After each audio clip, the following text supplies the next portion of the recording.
They say the night shift is easy. Quiet, predictable, boring even. I was wrong. That night taught me that silence can hide something far worse than I ever imagined. The hotel was small, 3 floors, about 40 rooms. Weeknights were usually empty, maybe 10, 15 guests at most. I worked the graveyard shift, 10 p.m. to 6 a.m. Most nights were boring, quiet, predictable. I'd sit behind the desk, do paperwork, check the cameras, sometimes just scroll on my phone. That night started normal. Too normal. Around 11, the buzzer rang. A man walked in. 40s, tall, thin, wearing jeans and a cap, backpack slung over one shoulder. He asked for a room. I swiped his card, gave him a key, room 214. He looked at me, a little too long. There was something about him that didn't feel right. He walked toward the elevator, calm, slow, like nothing was unusual.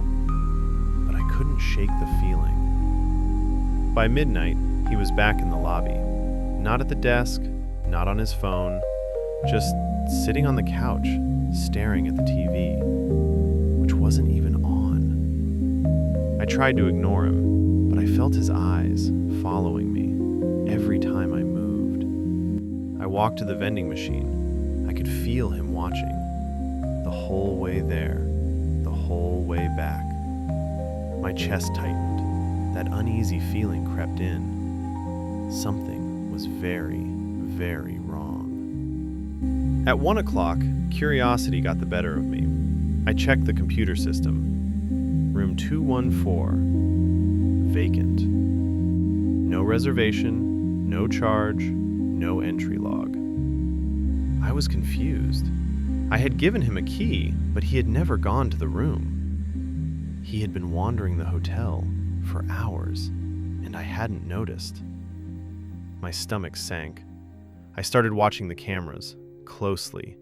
He walked down hallways, paused in stairwells, returned to the lounge.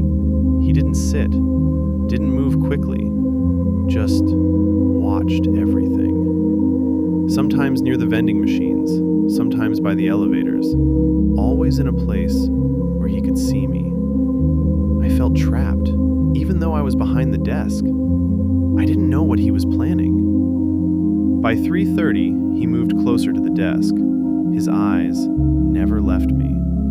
My hands were shaking. I tried to keep calm, but fear was creeping up my spine. I called 911, explained the situation. The dispatcher told me to stay put. I watched the camera feeds while I waited. He moved slowly around the lobby, like he was looking for something. When the police arrived, he was still there. They asked him questions, checked his ID. No reservation, no bags. The credit card he gave me? Stolen. He had simply sneaked in to wander the hotel and watch. They arrested him for trespassing and fraud. Even after he was gone, my hands trembled. I kept checking the cameras, expecting to see him again. The scariest part? Realizing he had been inside for hours, standing outside rooms, watching, waiting, and I didn't even notice. Some nights, quiet isn't safe.